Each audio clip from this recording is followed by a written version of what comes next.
This is Geek News Central. My name is Todd Cochran, coming to you from the New Media Production Studio. The lead stories are Microsoft is in trouble with the European Union. The Google Play app stole banking credentials to 300,000 Android users. Apple sues NSO for targeting iPhone users. And big tech is being told they should pay for ISP upgrades in Europe. I want to welcome you to episode 1571 of the Geek News Central podcast for Monday, November 29th. This show is sponsored in part by GoDaddy.com and listeners just like you. Great deals from GoDaddy can be found at geeknewscentral.com/GoDaddy. You can support this show today at geeknewscentral.com/insider by becoming an insider. Hey, I want to give a warm welcome to all the new listeners of the show. Thanks for being here. Thanks for checking the show out for the very first time. Make sure you get over to geeknewscentral.com, get subscribed, or follow the show via the links in the sidebar of the website. Also, sign up for a newsletter that's located a little bit further down the page. That way you won't miss a single episode because we will send you an email with all the details of each episode as they are produced. It's not a back and forth. You're not going to get a whole bunch of spam mail or nothing like that, but get signed up for a newsletter. It's one of the longest running newsletters in this podcasting space. Of course, if you've got comments about today's show, you can email me directly, geeknews@gmail.com, or you can follow me on Twitter @geeknews. You can, of course, follow me on Facebook as well, just by searching for my name, Todd Cochran. Partner shows, all linked at geeknewscentral.com, whether it be the new media show with myself and Mr. Rob Greenlee, the Gadget Professor, Mr. Don Bain, whether it be the GNC Work Week in Review with Kirk Corliss and Scott Ertz. Definitely check all of these shows out. Also, check out our Pro Gear site as well for Pro Gear tips and tricks and reviews. I want to thank you all for being here. Again, I want to thank our longest running continuous sponsor of our podcast. That's our good friends at GoDaddy.com. GoDaddy makes everything we do possible here. Absolutely everything we do here is made possible because of the support you do towards keeping my advertiser happy. I guess that's the best way to describe it. But we're coming to the end of November. My November 2021 non-expiring promo codes are still in effect. 30% off a new product purchase, a $4.99.com, and newer transfer domains for new customers only. A $2.99 a month economy hosting for the first year, $2.99 a month economy hosting for the first year with a free domain name, and $2.99 a month managed WordPress hosting, again for the first year with a free domain name. For those of you in business, a free trial of GoDaddy Website Builder, your choice of personal, business, or business plus plans. That's a 30-day free trial. All of these promo codes, again, can be found at geeknewscentral.com/GoDaddy. I want to thank GoDaddy for being a longtime sponsor of the podcast here. I hope you're all doing well. Glad to be in the seat. Glad to be back with you here following, at least here in America, those of us that had a very extended 4-day holiday weekend because of Thanksgiving on Thursday, Black Friday on Friday, and then Saturday and Sunday was just recovery. But hope you're all doing well. I'm doing great. Had a great Thanksgiving. Spent it with family and friends, and really did not do any shopping. None whatsoever. Didn't really need anything, to be honest with you. And so that's kind of what happened there. But I will say we do have a new addition to the studio, and I'm not sure I like it or not. For those of you watching, I've got a green lava lamp. The previous one, I don't know what it is with lava lamps, but I'm rolling over my cord here. But it seems like about every 2 years, they just quit working. The goo in them just freezes, and there's no coming back. So they're pretty cheap. So I ordered a new lava lamp, and this one is really, it's I don't know if it's long for the studio because it's just the base of it's kind of cheap, and I don't know. It's not giving the visual effect that I wanted. But I'll resolve that here in the next week or so. Not that you care. Those of you that are listening, you don't care about the lava lamp at all. But for me, it's kind of the aesthetics here. Also, did some tuning on the cameras tonight. Got everything kind of white balance. Got that dialed in. So I should be crisp and living color for those of you watching the live stream. So the jury is in. I'm keeping the beard for now. It's basically about where I want it. Trimmed it up a little bit. It's not bad. I've gotten a lot of compliments on it from both men and women, so I guess I'm dialed in. I guess it looks good on me for now, for a season here. We'll see how long I can handle it. But no shave November is basically turning into a keep a beard December. But hey, I talked about the sponsor a second ago, but it is the end of the month, and I want to thank GoDaddy for their continued support here as we roll into December. It is definitely appreciated, their ongoing backing of the show. It really is important. But other than that, hope you all had a great shopping holiday. But I do want to bring something to everyone's attention right here at the beginning of the show. We have a longtime supporter of our show, and Sam Garcia out in Albuquerque, New Mexico. Sam has supported the show. He is one of all the album art. He's been with us since almost the beginning, but they have suffered something. They were in a rental property, and his wife, and I hope it's okay to share this, Sam. His wife got mold poisoning, and it wasn't pretty for their belongings, and everything, and a whole series of events have happened, and Sam needs work, and Sam can work remotely for companies, and I've got his resume that I'm going to post in the show notes tonight. This gentleman, I really am just telling you, he would do any company an absolute wonder. Now, again, Sam's a great friend of the show.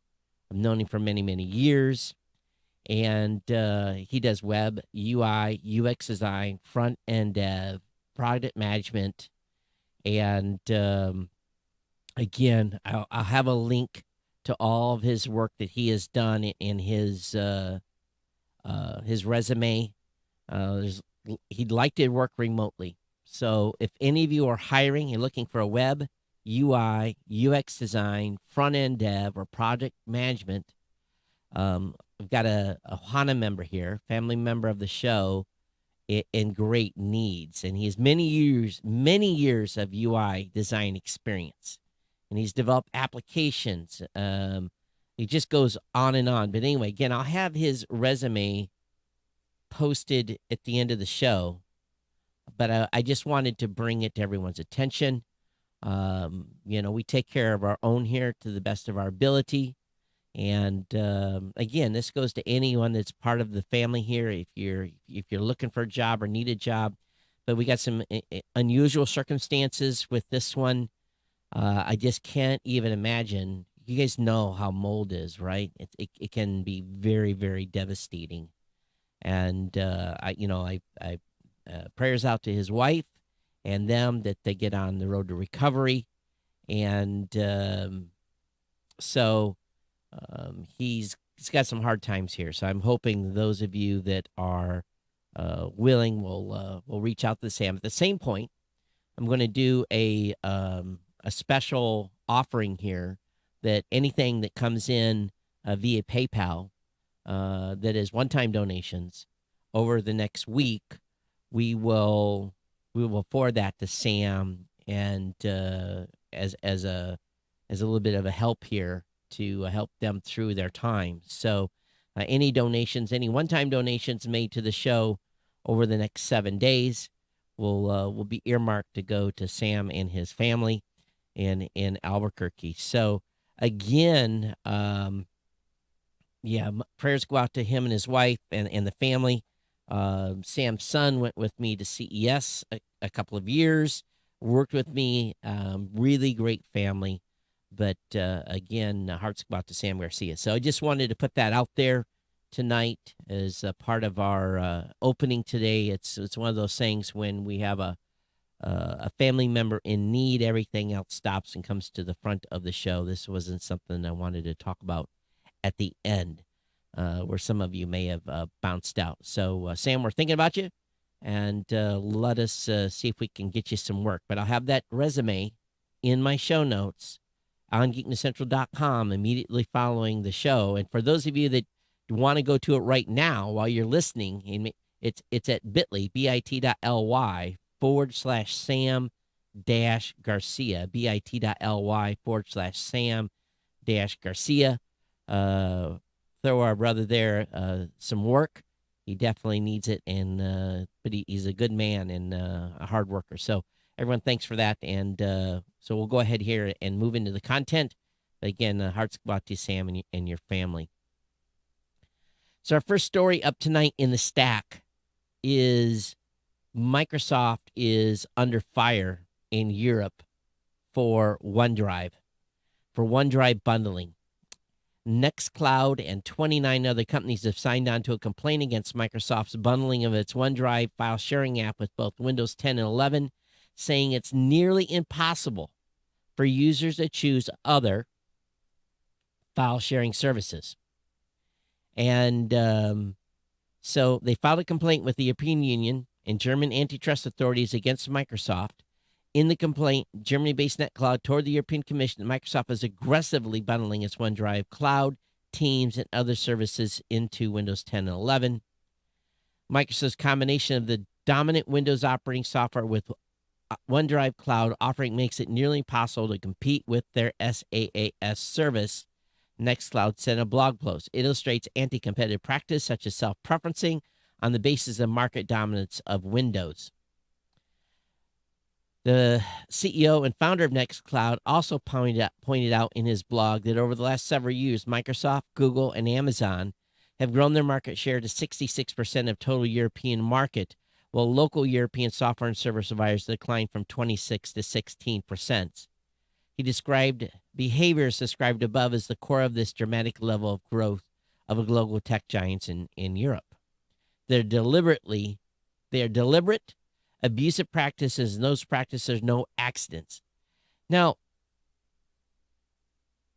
Microsoft said in an email response, it's easy for people to select and use other storage options instead or in addition to OneDrive. People expect modern operating system provide secure, reliable cloud storage functionality, whether they're using a computer, tablet, or phone from any provider, the spokesperson from Microsoft said. This enables people to access their files from multiple devices and keep documents and photos safe if a device breaks. Now, I use Dropbox quite a bit for things that I cross over between non-company content.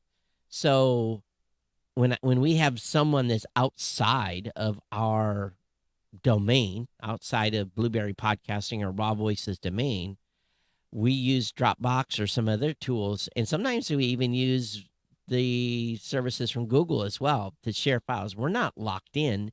It's really storage. Offline storage has become, to me, operating system agnostic. So I don't know where this is going to go. Now, in June, Slack filed an antitrust complaint with the EC, arguing that Microsoft illegally tied its team offerings into its market-dominant Office productivity suite. Now, I'm not impressed with Teams at all.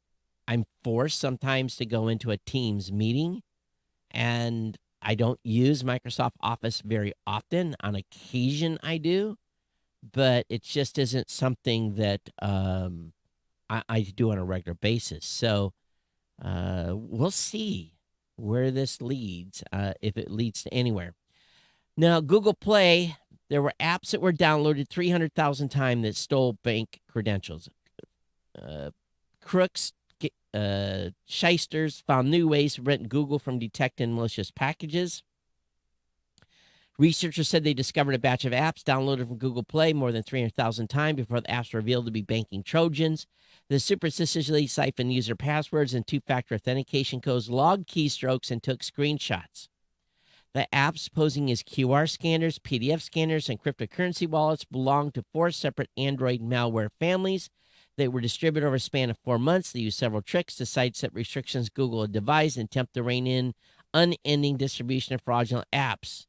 Those limitations include restricting the use of accessibility service for sight-impaired users, prevent the automatic installation of apps without user consent. So while 300,000 isn't a big number, these apps flew under the radar. In many cases, the malware operators manually installed malicious updates only after checking the geographic location of the infected phone or by updating phones incrementally. This incredible attention dedicated to evading unwanted attention renders automated malware detection less reliable. This consideration is confirmed by the very low overall virus total score of 9 number of droppers we even. So, okay, what does that mean? So the malware was. So anyway, long story short, they need some different processes here. Just be careful what you're downloading. Download from reliable sources, apps. All right, be careful out there. Apple is suing NSO, the NSO Group, and NSO Group's been in the mail a lot. We've talked about NSO a lot. NSO's year from hell continues here. Apple is now suing the Israeli exploit hawker for hacking its customers' iPhones. Customers who include not only supposed terrorists and dangerous criminals. NSO claims its customers targets with the malware, but also journalists, activists, lawyers, ex-wives, religious leaders, U.S. citizens, and government officials. NSO claims its customers don't target those people. But Apple's not happy about what they've done. Apple isn't the first major tech company to sue them. Facebook and WhatsApp sued NSO in 2009, alleging the use of WhatsApp to deploy powerful exploits violated WhatsApp terms of use.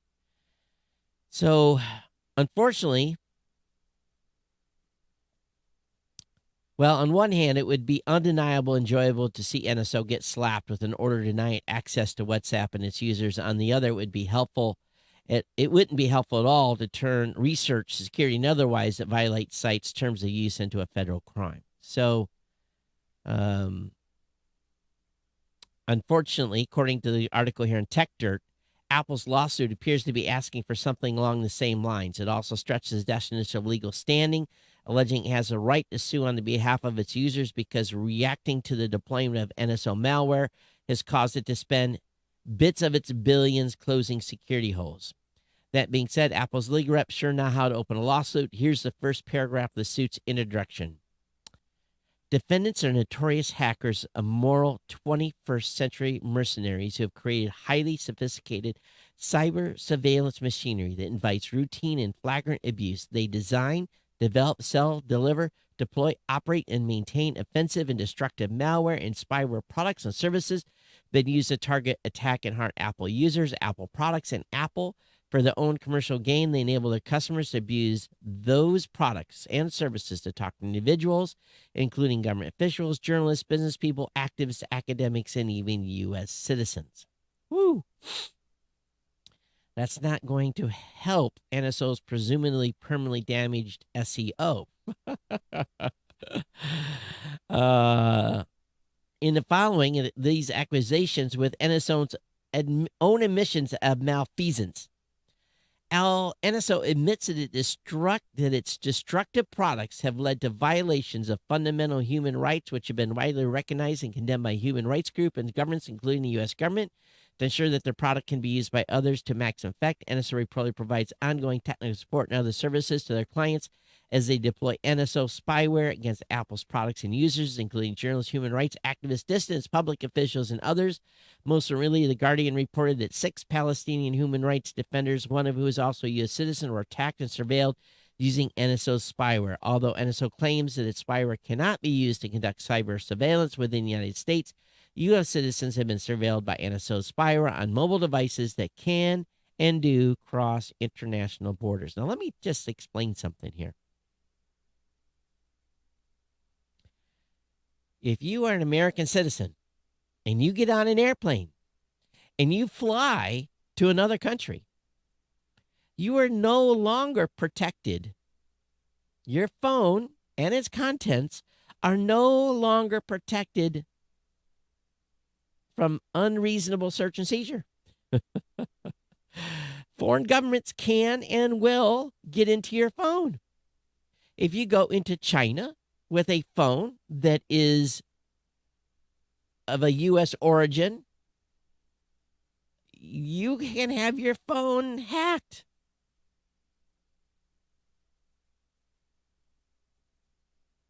If you're going to a country that does not observe human rights and privacy, take a burner phone.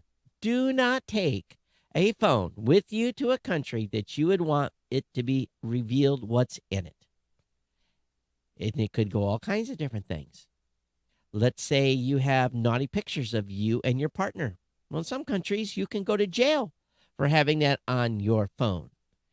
It just goes on and on. What could result in your confinement or banishment or deportation or just plain cyber spying? So we'll see what happens with Apple's little game here, going after NSO Group. And I think they'll be able to sue them, being that they're in Israel. I am sure there are some sort of treaty agreements allowing that to happen. Not unlike the United States a few years ago, where big tech firms were being told by ISPs that they should pay to upgrade their networks, telcos in Europe are making the same claim.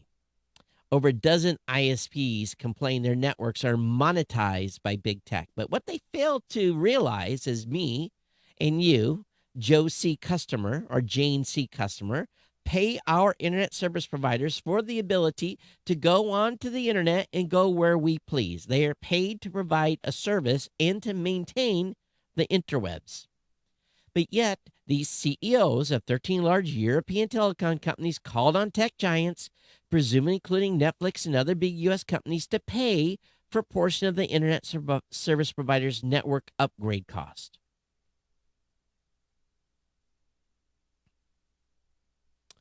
The letter makes an argument similar to the one AT&T and other U.S.-based ISPs have made at times over the past 15 years. Yet, we're paying for that access. We're paying for that service. We're paying them to deliver what they are promised to deliver to us. And yet, they want big tech to pay for their upgrades. Sorry. Tough, in my opinion, but who knows what's going to happen in the European Union. The CEOs of A1 Telecom, Austria Group, Vivacom, Proximus Group, Telenor Group, KPN, Altice Portugal, Dutch Telecom, BT Group, Telia Company, Telefonica, Vodafone Group, Orange Group, and Swisscom. They want payments.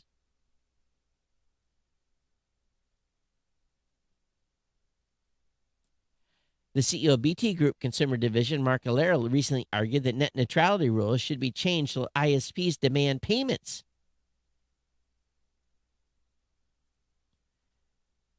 The Guardian article said the companies driving 80% of the traffic were YouTube, Facebook, Netflix, and Activision Blizzard, but it isn't clear where the data come from or whether it's accurate. But again, come on now.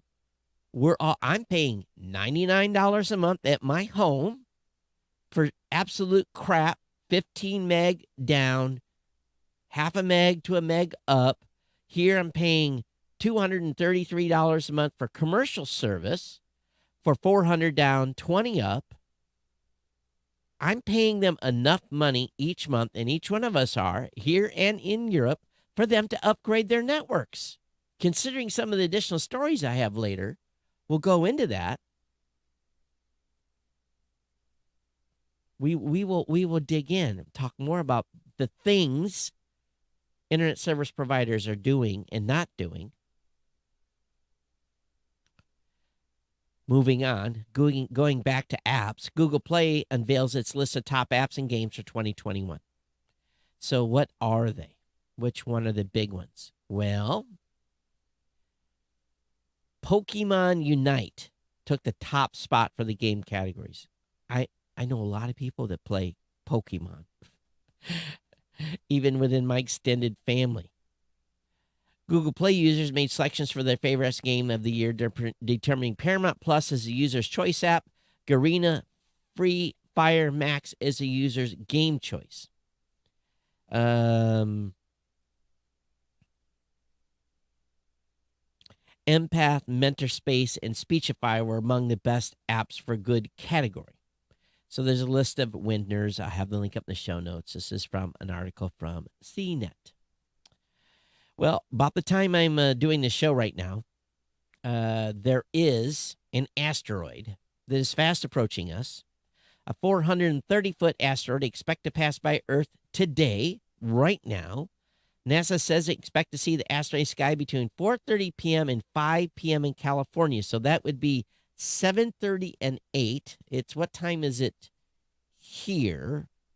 4:30 Western. So yes, 7:30 p.m. So yes, right about now, this thing is whizzing by. Asteroid dubbed 1994 WR12 is supposed to pass between Earth and the Moon. It has the equivalent to be able to produce 77 megatons of TNT if it ever hit us. It's going to pass at a distance of 3.8 million miles. So I think we're good on this one. But, yep. If you're a Spotify fan, well, Spotify Android users are upset. Spotify is retiring Car View, and users are very, very angry.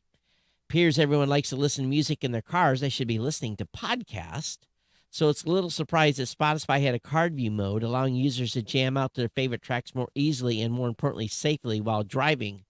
All good things must come to an end, though, and we're gathered here today to pay our respects. Car View, Spotify has tragically killed the feature off, and users with cars are, well, out of luck.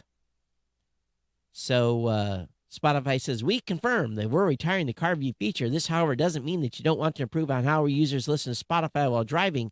On the contrary, we're actively exploring a variety of new ways to deliver the best in-car listening experience. Think of retiring Car View as something that needs to happen in an effort to make way for new innovations coming down the track. In other words, the new software wasn't ready. But we know that Car View, no, the car thing that they've came up with, an $80 add-on, isn't the replacement. Remember, they launched a new piece of hardware.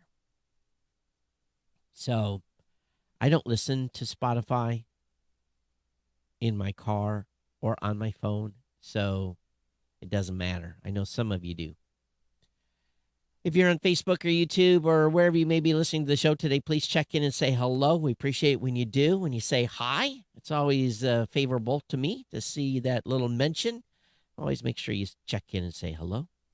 There's a report out that Apple's still working on a multi-device charger, a feature where all devices can charge each other. Can you imagine your Apple Watch being a little low on power, and it just all of a sudden says, hey, charger, give me some juice, especially when you're sleeping or that's laid up close to your phone?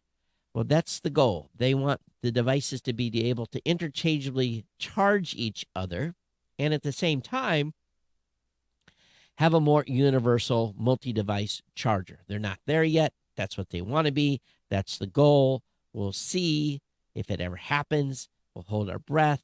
Don't know. But what Apple wants to do usually happens. AMC and Sony will hand out NFTs to Spider-Man's advanced ticket buyers. And, of course, NFTs are the new collectible cards. I've thought about doing NFTs for this show and basically selling each episode as an NFT, but haven't quite got there yet.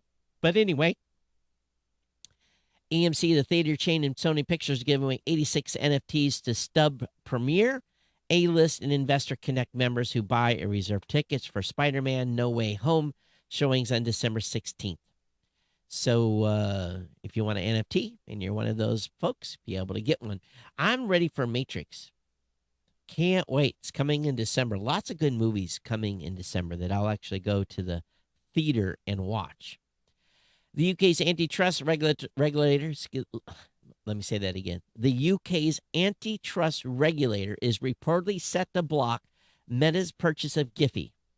It would be the first competition and markets authority reversal of a major tech acquisition. Huh. So this would be the first time that the country's competition regulatory has unwound a major tech acquisition.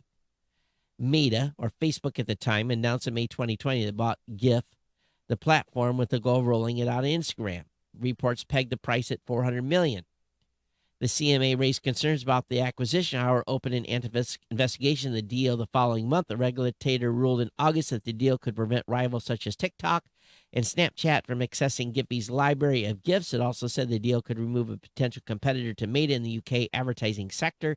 Meta ended Giphy's paid ad partnership, which the CMA said halted the company's ad expansion, including to other countries. So the watchdog suggested Meta could be forced to sell the service. All right, we'll see. If they do, it'll come out before December 1st. How does that work then? If they say no, but yet the deal was done in the United States. I'm not sure where Giphy originated, but it is kind of curious, isn't it? All right, everyone loves Charlie Brown, don't you? Apple TV Plus releases trailer for new Peanuts holiday special coming December 10th. Charlie Brown and the rest of the Peanuts gang are back this December. So it's for the new Peanuts holiday special. Snoopy Presents for Auld Lang Syne start streaming December 10th. The first look trailer follows the fan favorite characters of Lucy, Sally, Linus, and Snoopy, and Charlie Brown, of course, as they plan a New Year's party to remember and attempt to tackle some lingering resolutions. For Auld Lang Syne will be the first original holiday special release as part of Apple's partnership with production company Wild Brain, Peanuts Worldwide, and Lee Mendelsohn Film Productions that began in 2020. So this is going to be cute. We're going to have Charlie Brown. Charlie Brown's going to be back. Lucy, Sinus. It's going to be fantastic, right? I wonder if they are going to let Pigpen appear. All right. I don't know this company at all, but Bolt makes the first acquisition with Tipser, launches remote checkout.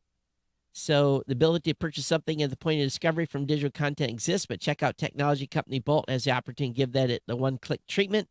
Now it's money that made the first acquisition. Tipser, a Swedish-based technology company enabling direct checkout on any digital service. Okay. They've only gotten $393 million in round D funding here recently, so there is something there to that company.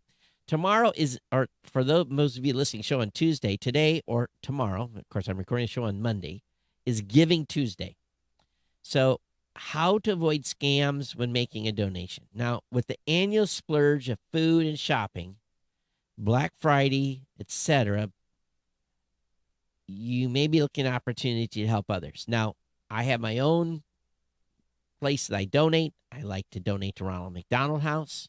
That's the one that I put on one of my preferred lists, and some veteran organizations. But Giving Tuesday, which takes place on Tuesday after Thanksgiving, launched in 2012, urges people to find a way to give time and money to charitable causes. So we have to be careful, though. Don't donate to someone when you get an email or text or phone call. Always go directly to the organization's website. Make sure you're on the organization's web page. Double check that out. Of course, you should check out their mission and specific results through donations. Also see how they pay their executives and all that. But if you're going to be giving out donations tomorrow, don't do it when your phone blows up and says, hey, send us $20. Go directly to the place you donate if you're going to be doing so. So Facebook is still in the news in a negative way Frances Hagan will again testify before Congress again this week.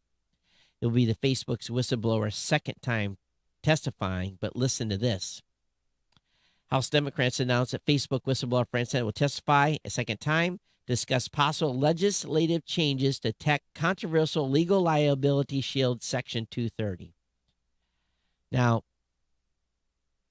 here's the thing about Section 230. We've talked about this a lot on this show. My company, we're heavily protected because of Section 230, because I don't go and snoop through content that our podcasters that are using our service publish. We don't go looking for hate speech. We don't go looking for anything until it's reported.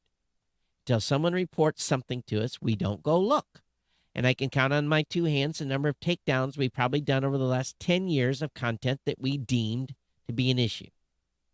But we only did it after reporting. We are not in the business of going through and being an editorial committee.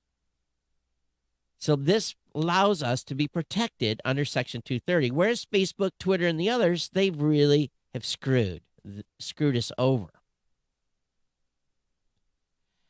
So several committee members have already introduced bills that would create carve-out in the law that would make big tech companies like Facebook and Google legally liable for their algorithms that amplify content that lead to offline violence.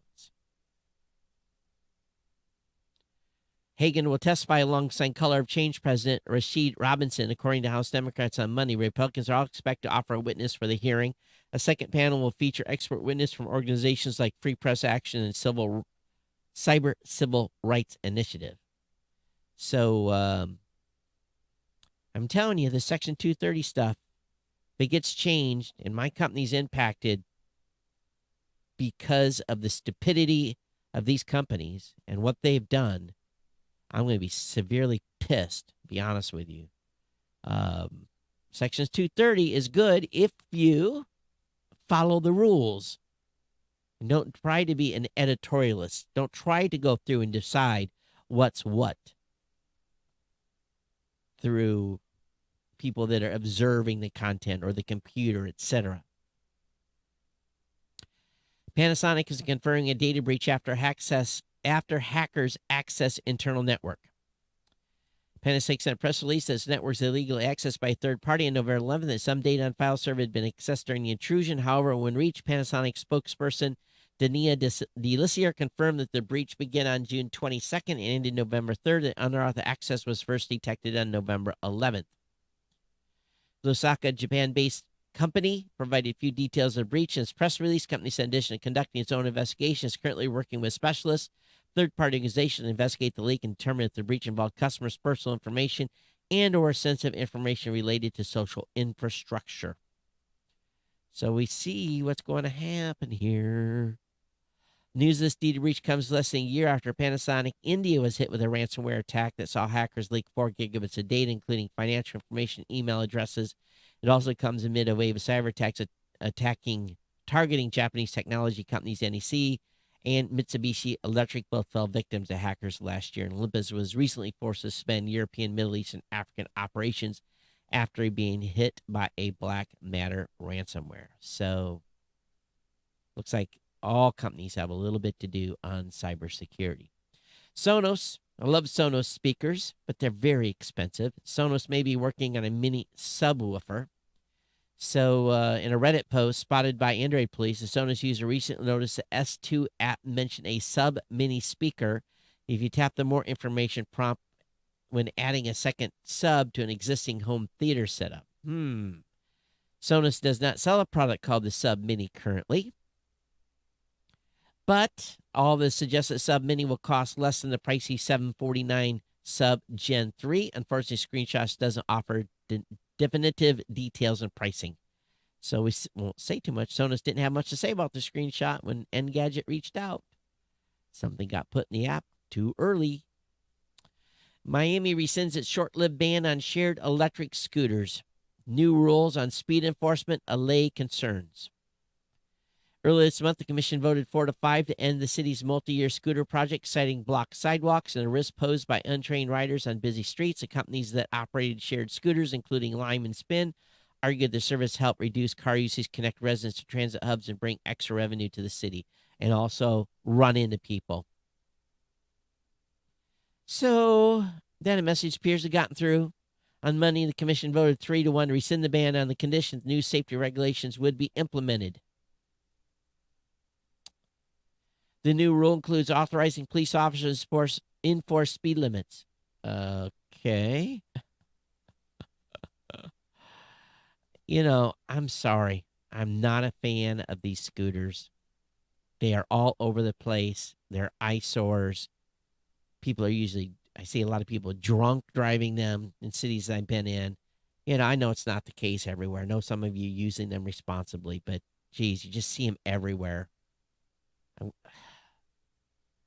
glad they're not in my town. Hi, Dan. Oh, Dan says, hey, Todd, beard looking good, but makes you look less nerdy. Well, okay. And Chris Jordan says, Black Friday and Cyber Monday were pretty much poop this year. Well, I agree. But I was made aware of something, and we'll have to link to it on the next show. But Christopher Jordan had an explosive end to his last season episode on his show. We'll have the link to it up in the next podcast. You'll get to see the how should we say it, the fiery explosion. Well, Jack Dorsey at Twitter is gone. Twitter's new CEO is a 37-year-old machine learning and AI expert. And it's their CTO. Indian American engineer Parag Agarwal is the replacement. Agarwal, 37, worked on machine learning and AI as the firm's CTO. So in an announcement of staff on Monday, he said his priorities as CEO include improving working conditions and helping Twitter actualize its ambitious goals. Deep gratitude for @Jack and our entire team, and some excitement for the future. So, but anyway, Jack Dorsey is out at Twitter. He had a long run. And he was co-founder to CEO to chair to executive chair to interim CTO to CEO. So he basically, he's out. And they've added some people to their board. So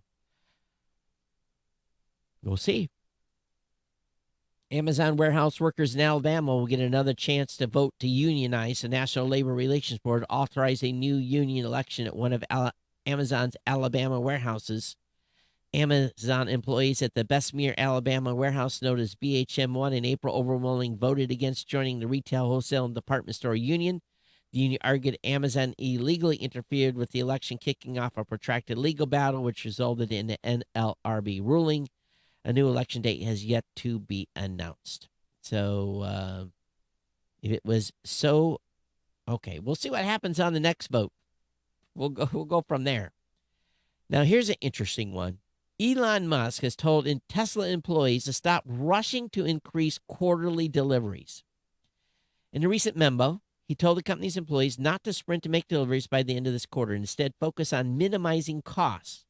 In the November 26 memo, Musk wrote that he doesn't want the company spending heavily on expedite fees, overtime, and temporary contractors just so that cars arrive in Q4. He says what's happened historically is that we sprint like crazy at the end of the quarter to maximize deliveries, but then deliveries drop massively in the first few weeks of the next quarter. In effect, he looked at over a 6-month period. We won't have delivered any extra cars, but we'll have spent a lot of money and burned ourselves out to accelerate deliveries in the last 2 weeks of each quarter.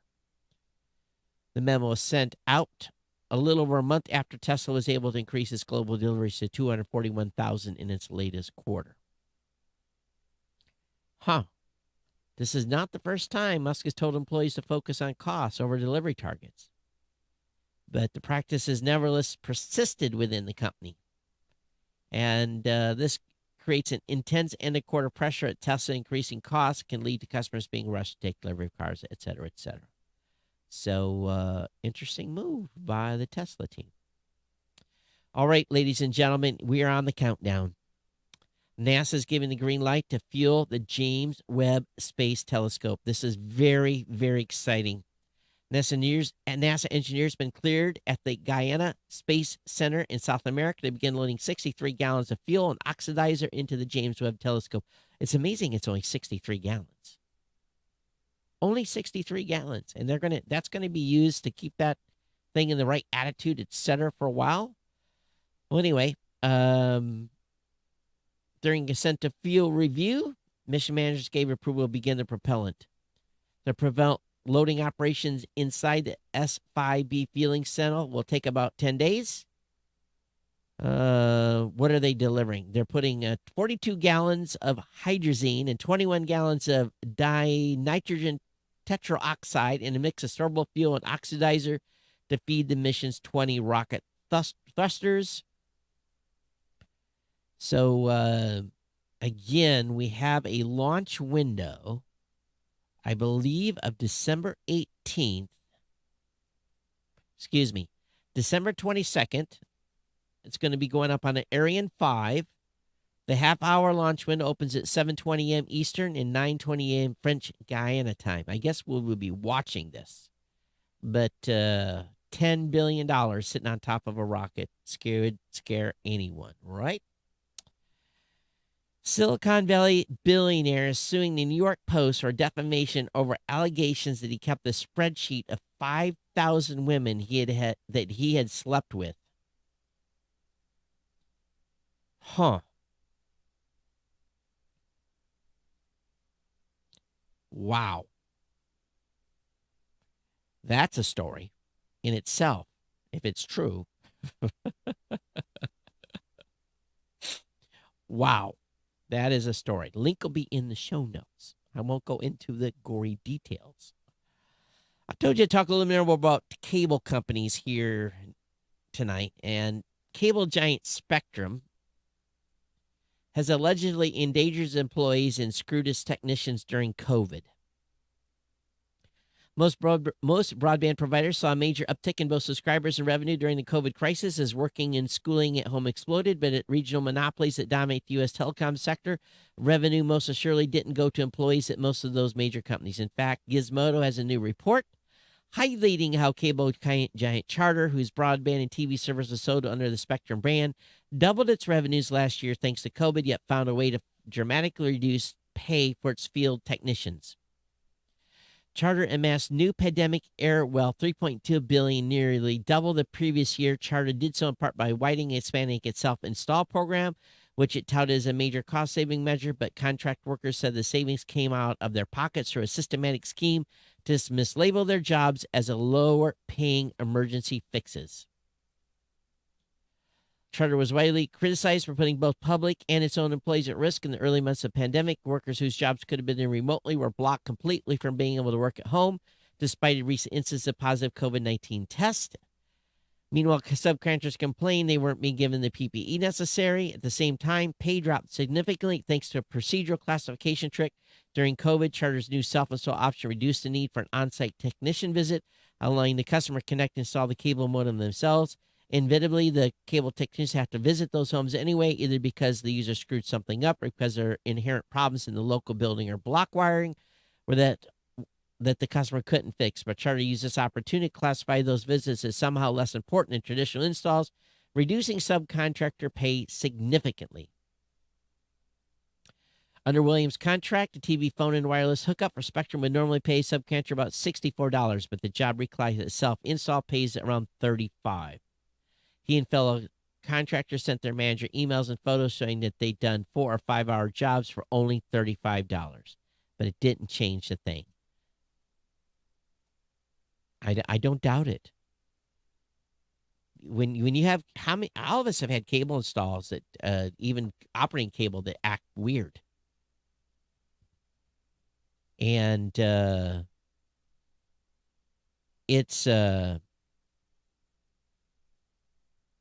it's really pretty dirty here. This installer has claimed he's lost his house, can't afford a date because he can't pay for dinner. He has to cover all of his own work expenses, including surprises like a 2,000 meter that his company, which says has a contract to spec, forced him to buy.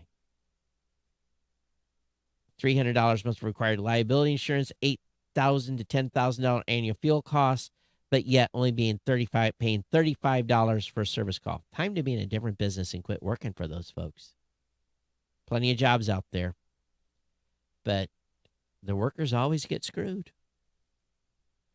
Indian government warns locals not to use Starlink internet service. You're going to sell satellite internet subscriptions in India. You, Mr. Musk, must get a license, says a regulator. So they've sent out a warning. Apparently, they've already sold 5,000 pre-subscriptions.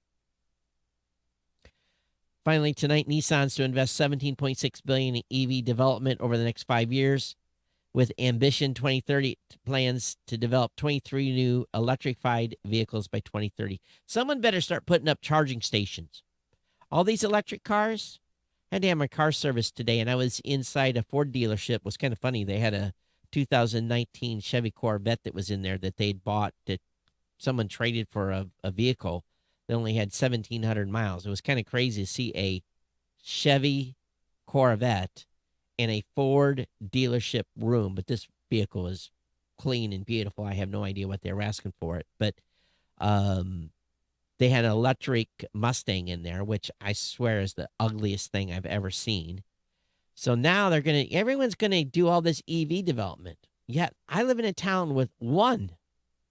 There's 23,000 people in this town, and there's one charger, one charging station, one. Now, everyone's charging at home, I'm sure, but one public charging station in a town of 23 to 30,000 people. Every people live here. So they're going to get busy putting in some charging stations because in middle America, they don't exist. They may exist in big cities, but they do not exist here in rural America. I'm just telling you straight up. All right, this is going to bring us to the end of the show. Woohoo! geeknews@gmail.com. Geeknews@gmail.com is the place to send your commentary. Want to hear from you? Don't forget about Sam. He's looking for remote work. Are you hiring? He's looking for work. Link will be in the show notes for his resume. Please consider Sam. And if you don't have a job, put him in your thoughts and prayers and his family. If any of you else are having trouble around the holidays or any time with jobs or whatever, you're in the market, you listen to the show, we definitely want to hear from you too. Doesn't matter if you're part of the Ohana or donate or anything. Definitely send me your note. Let me know, and I'd be happy to talk about it here on the podcast. Everyone, thank you so much for listening to the show today. I'll be back on Thursday for another edition. I don't think I'm going anywhere right now. I was trying to get down to my daughter's in December down in Tampa. They're having a birthday party for my granddaughter, but it's just a whole bunch of conflict of schedule here. I may still be going out the West Coast. I don't know. Got to figure something out. But, yeah, busy times. Things just don't let up. It stays busy for around the holidays. But thanks for being part of our family here. Thanks for listening to the show. Thanks for staying subscribed or followed the Geek News Central. If you're an insider, thank you for all of your ongoing contributions at $2, $5, $10, $15, $20, or $25 a month. Don't forget to keep track of your own accounting so that when you hit $1,000 in donations, you let me know so that you can be added to our, our grand supporter list. But other than that, we'll see you back here on Thursday for another Geek News Central podcast.